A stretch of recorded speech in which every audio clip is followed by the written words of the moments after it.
50 schools and universities across the U.S. are addressing their ties to slavery. This week, Harvard University announced it would spend $100 million to try to right past wrongs. A report released by Harvard found faculty and staff members enslaved more than 70 people over a 147-year period. Now, for more on this, I'm joined by Dr. Brenda Allen. She is the president of Lincoln University, a historically black college and university in Pennsylvania. Dr. Allen, thanks so much for joining us. Why do you think we are now seeing these efforts from schools to try to make up for their roles in American slavery, and what are they hoping to accomplish by this?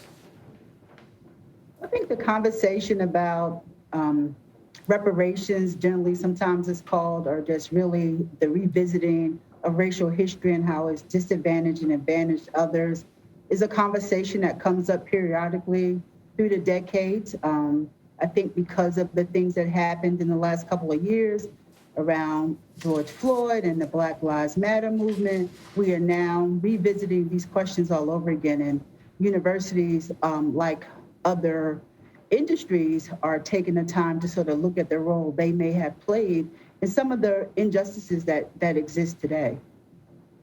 And, you know, I think the counter argument is some people will say the past is the past, but what are some of the long-lasting impacts that slavery has had or is still having on higher education in the U.S.?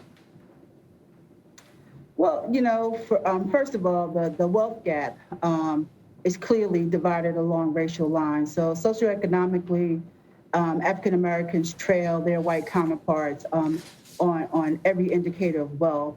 But also disparities in health and in education and in resources, as we look at how not just slavery, but some of the laws that were passed post-slavery that served to sort of keep segregation and to keep African Americans from being able to be full participants, especially in the economics of this country, just have had cumulative effects, and those effects are very clear. And education is one of those areas where we see that effect drastically over the different decades, and how African Americans are still trying to catch up with their white counterparts. Now, you've had some firsthand experience working on this issue. You served on the Slavery and Justice Committee at Brown University, which published a similar report to Harvard's back in 2006.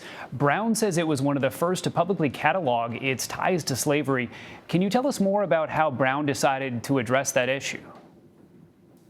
So the Brown study was actually one that came about in a similar sort of cycle of the country trying to grapple with this question of reparations.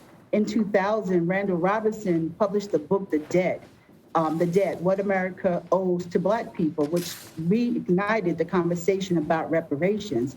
For Brown in particular, it got very personal because soon after that, there was a paid advertisement in the Brown student newspaper, the Brown Daily Herald, that talked about 10 reasons why reparations were bad and racist. And that led the students on the campus to actually protest by stealing all the papers, which raised a whole lot of concern.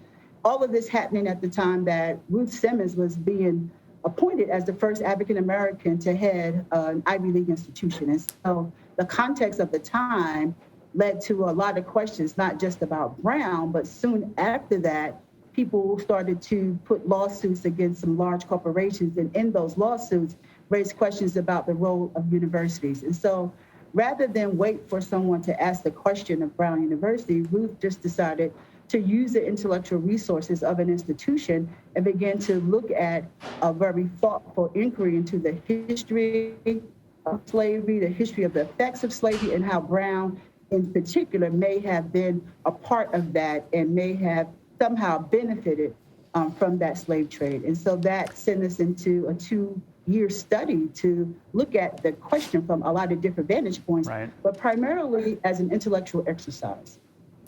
All right, well, it'll be interesting to see how many schools go down the same path. Dr. Brenda Allen, thank you so much for your time. Thank you.